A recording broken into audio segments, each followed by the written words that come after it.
Welcome back. To continue previewing this year's NCAA tournament, I post some questions on the community pages that I want to give my take on today. This includes the draft prospects with the most at stake this tournament, 4 to 7 seeds with the best path to the Elite Eight, and other possible Cinderella teams. Let's jump right in.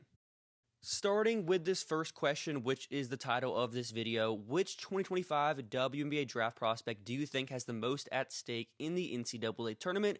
The community's pick was Georgia Amoore, but for me, it's Sania Feagin at South Carolina. I believe that Amoore and Morrow are going to be top 15 picks regardless of what they do in the tournament, compared to Sania Feagin, who hasn't really produced at the level that Amoore and Morrow have, like statistically, over their college career. Feagin was a backup, played less than 10 minutes per game her first 2 college seasons. Last season, she played a little bit more, but still wasn't the starter, was behind Camille Cardozo, who was an All-American, of course. Now this season, her first time starting every single game, playing 20 minutes a night for South Carolina. Her draft position is more volatile depending on what she does in the tournament. She's probably a top 20 pick regardless, but if she plays how she did in the SEC tournament down the stretch, like we saw versus Texas in that regular season matchup, it would not shock me if she's a top 12 pick, top 10 pick in 2025. Feagin's question has always been game-to-game consistency, foul trouble, limiting turnovers, steady aggressiveness on offense. If she does that over a multiple game stretch, South Carolina repeats as champions, she's the anchor of that defense and plays so well doing so, she could be a first-round pick. Also, JJ Quinerly, a little bit different. Like, JJ's been productive. She's averaging 20 points per game at West Virginia, but she doesn't have the same level of hype as other guards in this draft, despite the production. Playing in the Big 12, which isn't the best conference in the world. Still some good teams, but not at the level of the Big 10 and the SEC, of course. But can she lead West Virginia on a Sweet 16 run, an Elite 8 run? And if she did that, what does it mean for her draft stock? Because JJ's a great athlete. She's one of the best defenders in college basketball. Her hands are so quick. She's so active. She's everywhere on defense. Plays so hard. Can defend in the full court. Can get out in transition. That's her best part of her offense, is getting out in the open court and, just creating in transition. Good mid-range pull-up game. Can score at the rim, off cuts. The three-point shooting is where it's a little bit more iffy. She will have like 3 for 7 games. Other times she'll go 0 for 1, 0 for 2. If she can show scouts what she can do as a three-point shooter and take them and make them consistently over multiple games, that could help her stock as well. Now for the next question, which non-top 10 AP team has the best chance of making a Final Four/Elite 8 run? The community pick was Kentucky at 62%, so majority say Kentucky. And I would agree with this here. I'm not too confident about North Carolina, not that confident about Oklahoma as a potential Final Four Elite 8 team. But with Kentucky, like I said, they have Georgia Amoore. Georgia Amoore is one of the 10 best players in college basketball. The teams they have to beat to make the Elite 8 is Liberty in round 1, Kansas State or Fairfield in round 2. Then if they get by both of those 2 games, then they will have to face USC in the Sweet 16. Of the 4 seeds, though, this is the most competitive, more difficult 4 seed. Like Baylor in the first region, I'm not too worried about Baylor. If I'm UCLA, for South Carolina, they would have to see Maryland is the best 4 seed in that region. Doesn't scare me too much. Region 3 is Ohio State. So I think Kentucky has the best blend of bigs and guards with Clara Strack, with Tione Key, with Deja Lawrence.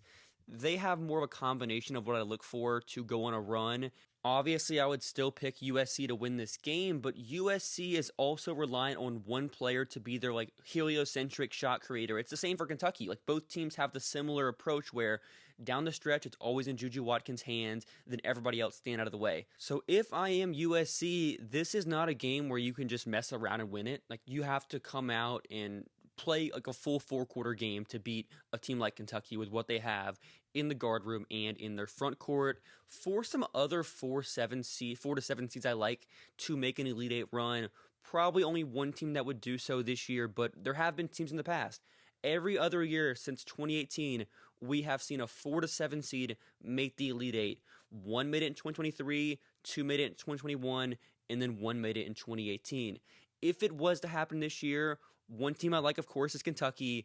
Florida State is another option as well to beat that team. They would have to beat George Mason, LSU, and NC State. That's a super tough stretch of games, but when you have Tania Latson, who is the D1 leading scorer, she could drop 40 any night. And if Tania Latson drops 35 points, she gives you a chance to win and possibly make the Sweet 16 or even the Elite Eight. Some other teams I like going to Region 2 here is number 7 Vanderbilt and number 6 West Virginia.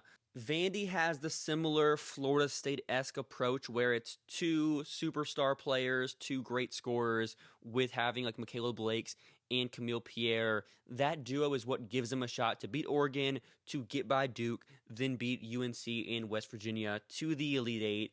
That Vanderbilt versus Duke game is going to be so fun if we get it. I hope Oregon does not win because I want to see Michaela Blakes on offense versus Alucia Konawa on defense. Alucia Konawa, if you aren't familiar, 5'10" guard. She is a sophomore at Duke. She was the ACC tournament MVP coming off the bench. Pretty sure she's the first player to do so, or at least the first player of the 21st century to win the MVP off the bench. Alucia is one of the 5 best point-of-attack defenders in this tournament. Probably top 3, honestly. She's so good on defense, such quick hands, moves her feet around screens. She's amazing on defense. So seeing her versus Michaela Blakes, who lives at the foul line, lives at the rim in general. Michaela Blakes is always getting downhill, can play up tempo. She's so fast in the open court. That'll be a fun matchup. Tana Mayer also in that backcourt is great defensively on Duke. That could be a scary, scary matchup if you are Duke, though. Like, if Michaela Blakes comes out and gives you 35, like I said with Tania Latson, can Duke still find a way to win that game?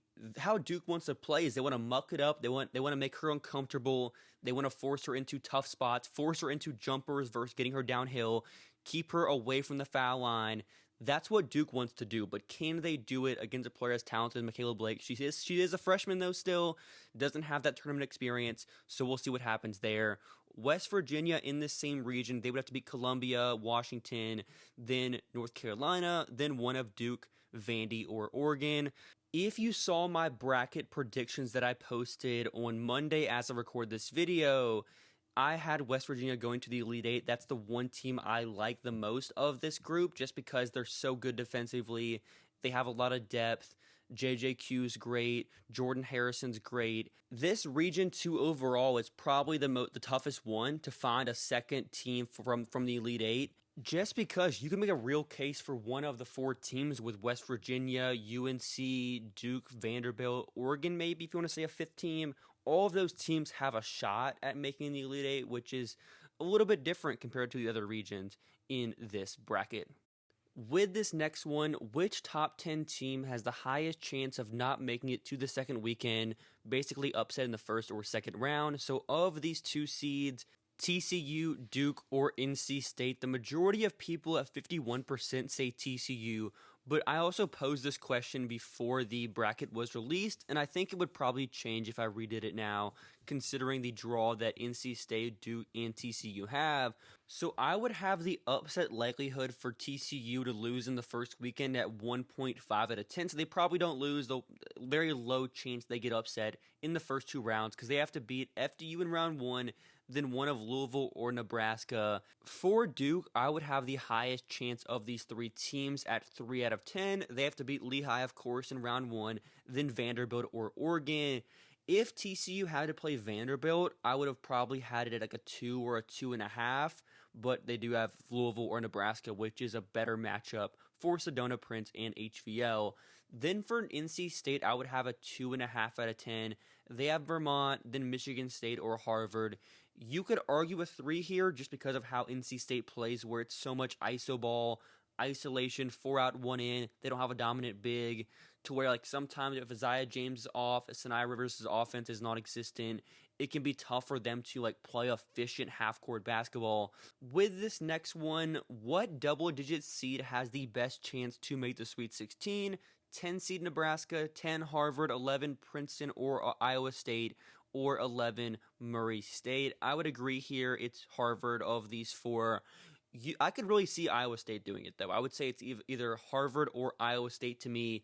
Princeton, not as high of a chance. Their leading scorer, tore her ACL, I believe it was in December or early January, so I don't feel as confident about Princeton to go that far, but Harvard could get past Michigan State, then NC State. If Harmony Turner comes out as efficient in that game with how those teams play, they're similar styles, that I think Harvard has a higher chance than the other teams here. For the last question, which title contender has the biggest flaw? Texas's three-point shooting, USC's non-Juju half-court offense, UCLA with Corey Close's game management, and Notre Dame's depth. I would also agree with the order here. Biggest concern is Texas's three-point shooting. Where do they get creation outside of Madison Booker as far as their shooting? Maddie Booker doesn't really take many threes, and she's a 40+% shooter from three. Jordan Lees takes threes occasionally, their highest volume three-point shooter, but still doesn't take many of them. Then with Layla Filia out for the season with her eye surgery that she had preseason, they don't have much shooting. Their spacing is terrible, and teams can muck it up and make it difficult for them to score in half court. And it comes down to rebounding and defense. They can't win a shootout. If another team comes out and makes threes and they're just like making contested threes, what can Texas do at that point to still win the game? There is no game where Texas is going to take more threes than the opponent. So they are losing the numbers battle 10 out of 10 times. So let me know your thoughts. What do you agree with these polls? What would you say for your picks about like title contenders' biggest flaws, draft prospects with the most at stake, things like that? Make sure to like, subscribe, and comment for the YouTube algorithm. Plenty of more coverage of the NCAA tournament on the way. The draft is coming very soon after the tournament. Then the WNBA season after that in May. So subscribe, like this video, and comment for the algorithm. And I'll see you next time.